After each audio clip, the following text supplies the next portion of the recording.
he took the film, but when the cinemas, right, our distributor at the time, when they actually saw that the film was also going to be online at the time in terms of the conversation, they decided just like and pull it out of the cinemas. But don't forget that when the film came out, there was no really much streaming in Nigeria because, of course, internet in 2013 was very expensive, right? So people really didn't have, access like that. There was like so much control in what types of film gets to the cinemas and all of that. It used to be like that. But when the streaming platforms came, what they did was that they really, again, I'm going to use the word democratize because they just broke that sort of hole that the traditional distributors will have, right? And now your films can be seen everywhere. And for me, the way that I look at streaming is that you're now really not you're not constrained by geography now, right? Because you make your film, somebody in Venezuela can watch it, and someone in China will actually see it, and that's what streaming actually does. So what happened with that is that you've been able to grow. We've grown our audience. So when you talk about Nigerian films, back in the day, it was on video cassettes, right? And so you have to travel to take those films. But then now with streaming, people watch Nigerian films everywhere, and so our stars everywhere. So that for me is like how streaming has been able to help with improving the the sort of eyeballs that we have on our films.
NTA 10, Station for Excellence.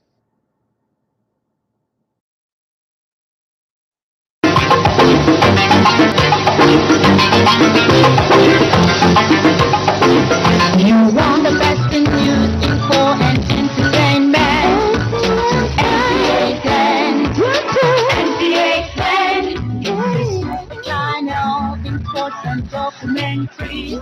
NTA 10. NTA 10. Even with movies, cartoon, and live talk show.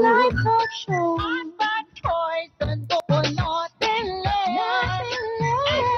Sensation for excellence. NTA 10, station for excellence. NTA 10, Station for Excellence.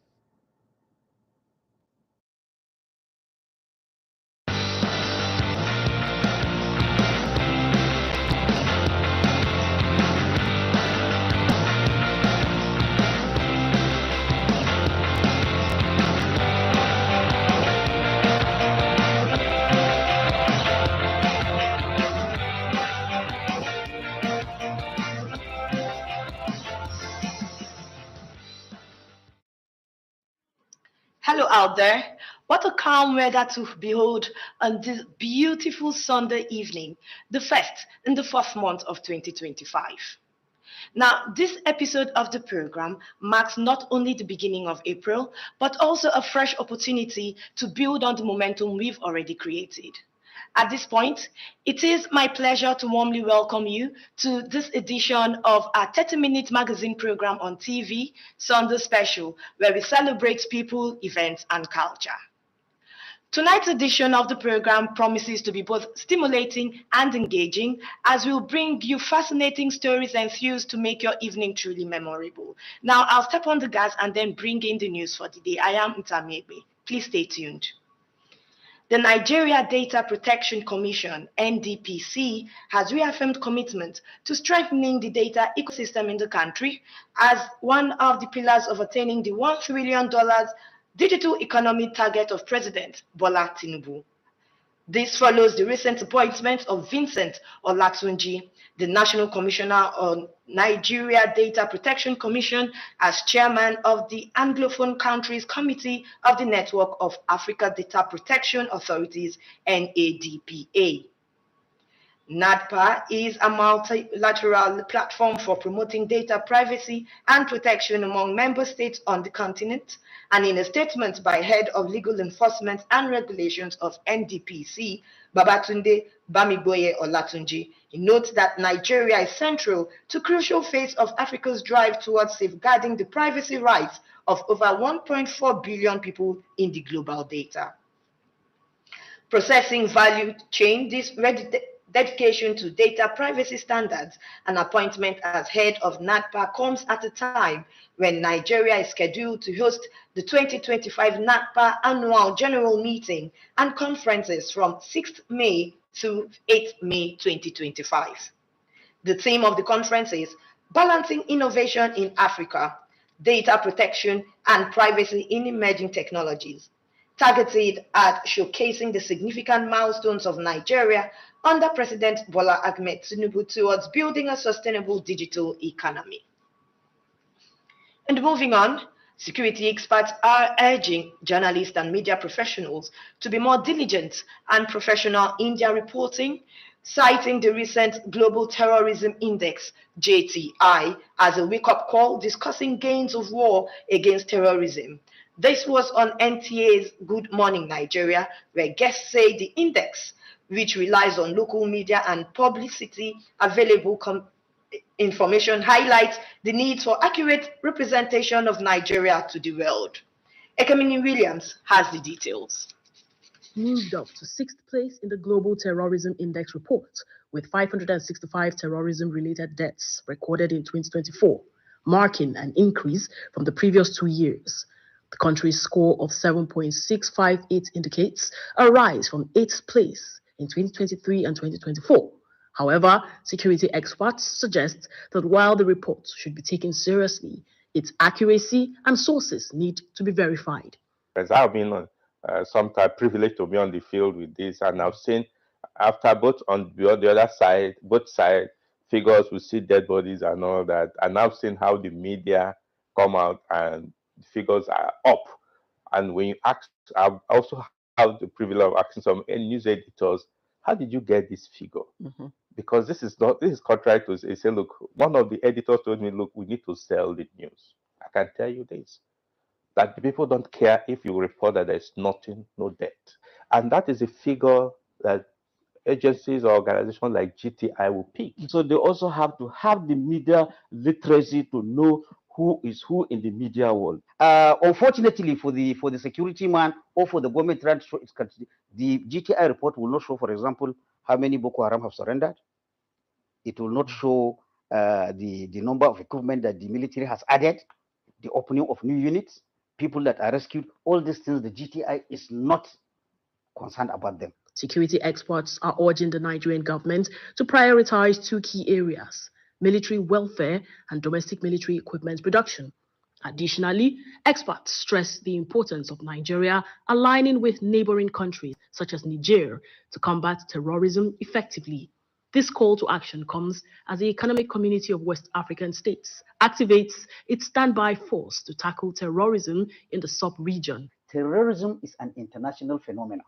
There's no country that cannot do it. The CDS, has been doing some forays diplomatically, but it is more of a strategic, diplomatic, international relations issue. We must try and mend fences. We may have political or geopolitical differences. This one is supporting China, this one is supporting France. But when it comes to security, honestly, there is no way we can solve this insurgency problem without aligning with our neighbors. Nigeria is not a Western effort to try and win. Unfortunately, like it was raised, we're having the problem of fragmentation within the ECOWAS. But Nigeria is not wasting its effort if it tries to bridge these cracks. The experts are recommending that the Nigerian military should establish a committee to thoroughly study the GTI report ensuring a comprehensive understanding of its findings and implications.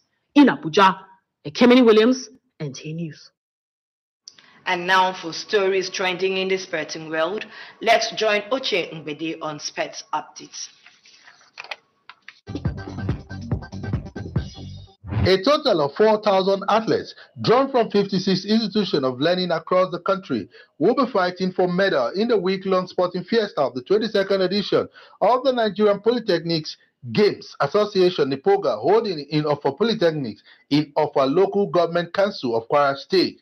Abdulwahid Bibiwe reports that the 22nd edition of NIPOGA Games 2025 tag Ijakadi will see the students competing in various sporting events. Nigeria is a country with so much abundant talent and potential for future national and international competitions. I therefore appeal to all participants and officials to put up their best performance and adhere strictly to the rules and regulations governing the tournament.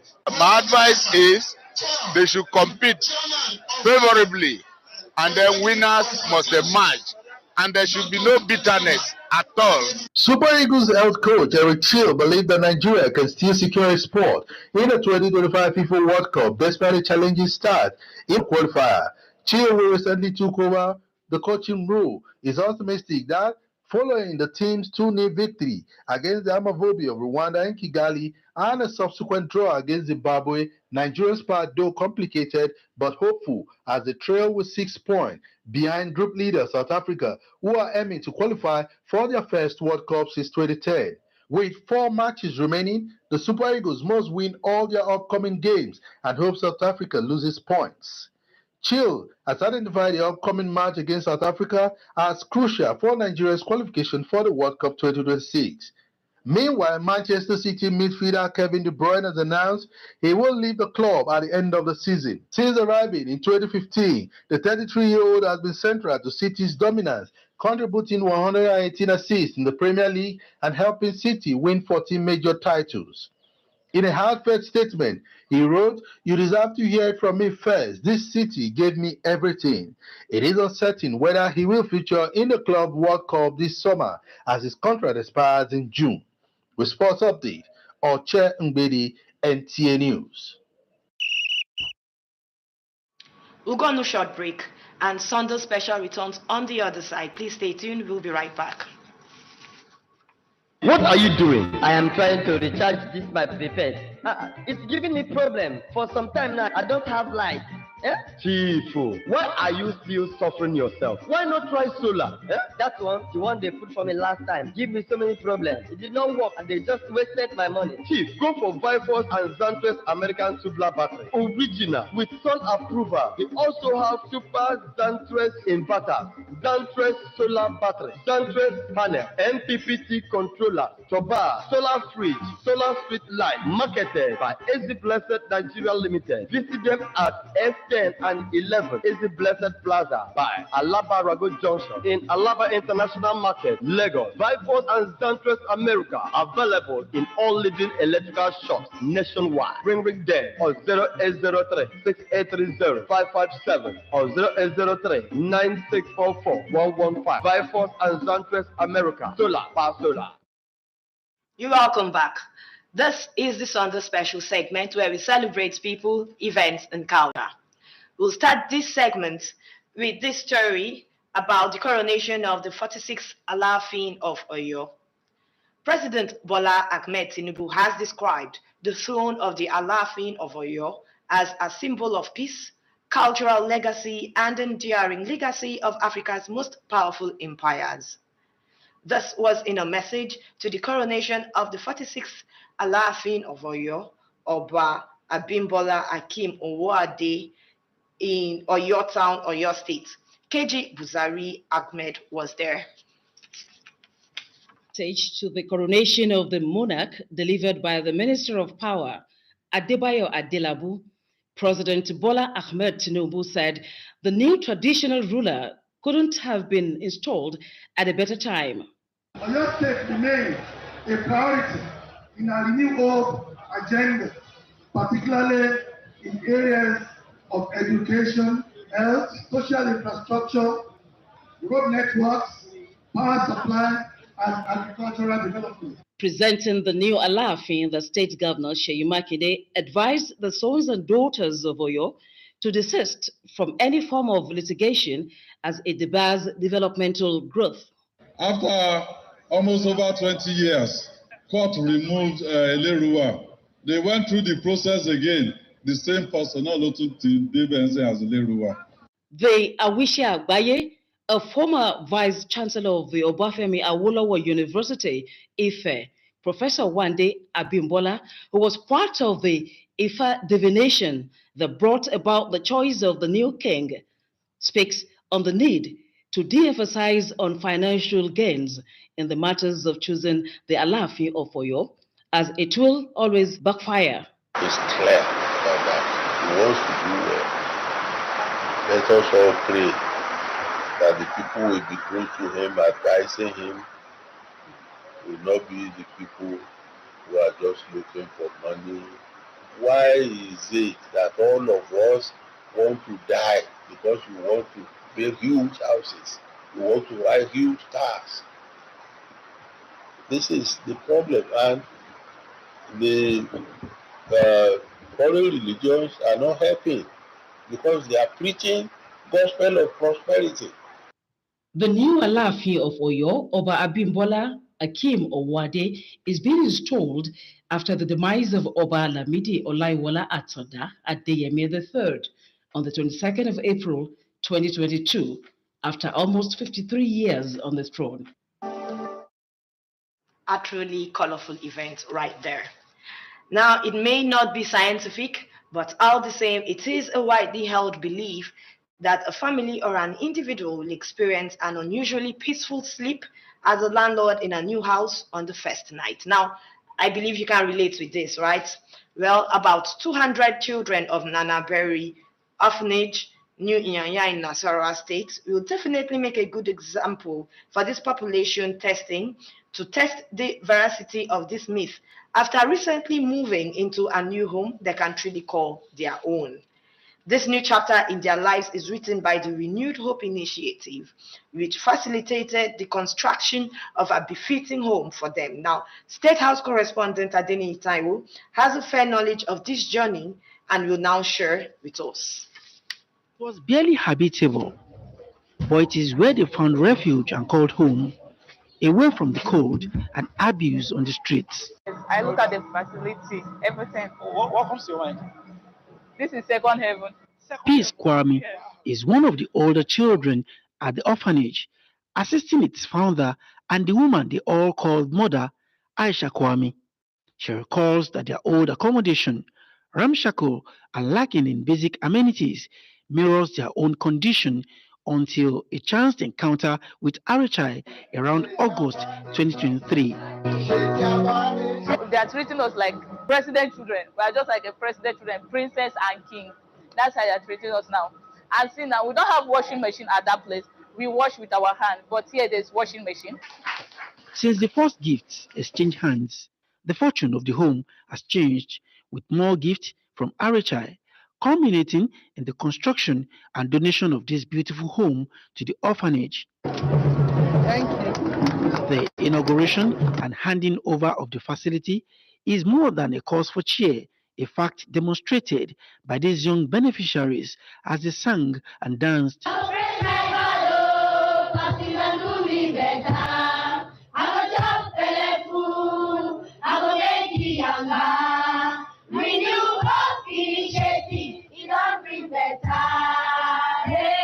What Her Excellency has given us is an orphanage with all the luxuries of a five-star hotel. It's a miracle. We've never thought of this. We've never expected this. I've been trying to wake myself up to tell myself that this is true.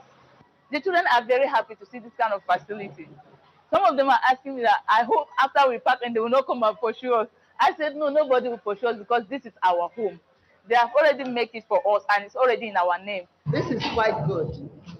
Just like the children, the First Lady, Oluremi Tinubu, is happy as she embarks on a tour of the facility, applauding the empathy and collaboration that gave birth to the new home. This moment is a demonstration of the power of collaboration and commitment to the well-being of our most vulnerable children in the society. I first learned about the plight of the children of Nanaberi Orphanage and Children's Home while watching an interview the founder, Mrs. Aisha Kwame, gave on NTA in the early part of the year 2023. This is the beginning. But no child is supposed to be without decent housing. So Mr. President is very keen on doing this, and we thank God the office of the SDG came to our rescue. There is no doubt that the children of Nanaberi Orphanage have opened a new chapter in their lives, thanks to RHI. And with well-ventilated rooms and air-conditioned reception areas, clear, it takes little or no imagination to know what their first and indeed many nights would look like in their new accommodation.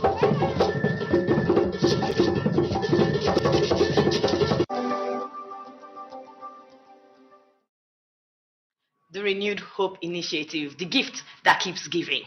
And so, moving on, for 78-year-old Madam Ruth Oloine, pounding yam is not just a business but a lifelong passion. For almost 5 decades, her canteen in Akure, the Ondo State capital, has become a beloved spot for locals and visitors alike. Driven by her love for cooking, Madam Ruth has not only sustained her businesses, but also adapted to changing times, ensuring her pounded yam remains a favorable among different generations. Tony Batire visited her canteen to uncover the secrets behind her remarkable success and the unwavering patronage that has kept her in business for over 5 decades. In the heart of Akure, along the ever-busy Car Street, is a canteen that stood the test of time called Ibile Pounded Yam Joint.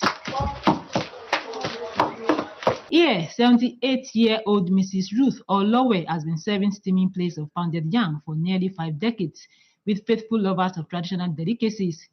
Her journey began in 1976 at her father's house when she was just 30 years old, inspired by her mother's exceptional cooking skills. What started as a small family venture has since grown into a sought-after eatery known for its signature pounded yam, alongside eba, paired with rich soups and a variety of proteins. The pounded yam business is a family thing. My father's siblings were the one who started it, and afterwards they taught my mother. And thereafter, myself and my siblings too were born into the business. We don't peel the back of the yam because we learned the nutrients inside it is beneficial to the body. I have been working with Mama for the past 12 years. Mama is a good cook. She does not use leftover soup as well as rotten cooking ingredients. We usually get here by 5 o'clock in the morning. From traders to professionals, Ibile Pounded Yam Joint welcomes a diverse clientele who eagerly gathered as early as 7 in the morning, Monday through Saturday, to indulge in the well-loved meal. When something is natural, plus it's not like, especially chicken and meat now, it's life. I've been eating Mama food over 30 years now. She has improved. The settings have changed too. So everything is upgrading every day. And Mama, despite her age, and she blends towards it. Mama always cooks like the olden days. She pounds her yam with mortar and pestle, and all these things are medicinal. I have been eating in a canteen for the past 30 years.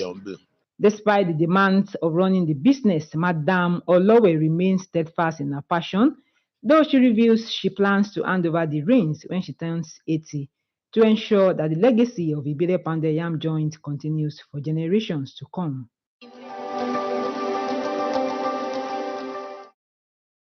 The meals look yummy and tasty. And to Madam Ruth, for your efforts, hard work and passion, we say well done.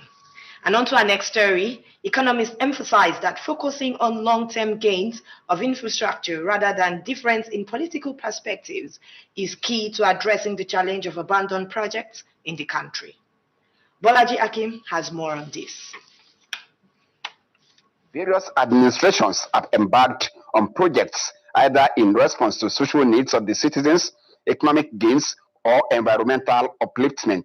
However, with several abandoned projects all over the country, the purpose and benefits of these projects have been defeated, leading to economic waste, reduction of government revenue, as well as difficulty in attracting foreign loans and investors. According to Chartered Institute of Project Managers, the value of abandoned projects across the country is put at about 17 trillion naira. Let's say this project was supposed to be concluded 2 years ago when the exchange rate was 450, and today the exchange rate is about 1,500. So that means a 300% jump on that project. The impact is huge, economic impact over the scarce resources.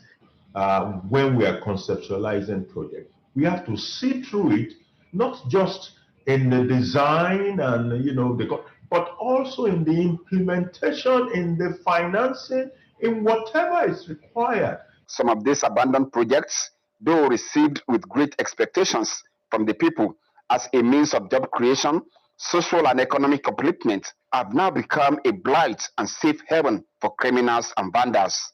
In Lagos, for instance, the continuity in the political administration has in no small measure helped in checking the spate of abandoned projects. Stakeholder or government official is leaving office, the person can actually transfer or intimate the incoming person about the current status of the project so that there can be continuity. Stakeholders are, however, advocating more political will, proper planning, and provision of needed financial support to break the shackles of abandoned projects in the country.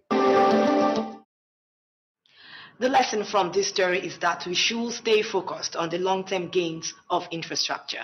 And this is where we draw the curtains for this week's edition of Sunday Special. Thanks for watching. I am Ntamegbe. See you next time.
Want the best in musical and entertainment. NCA Plan. NCA Plan. It's the channel in sports and documentaries. NCA Plan.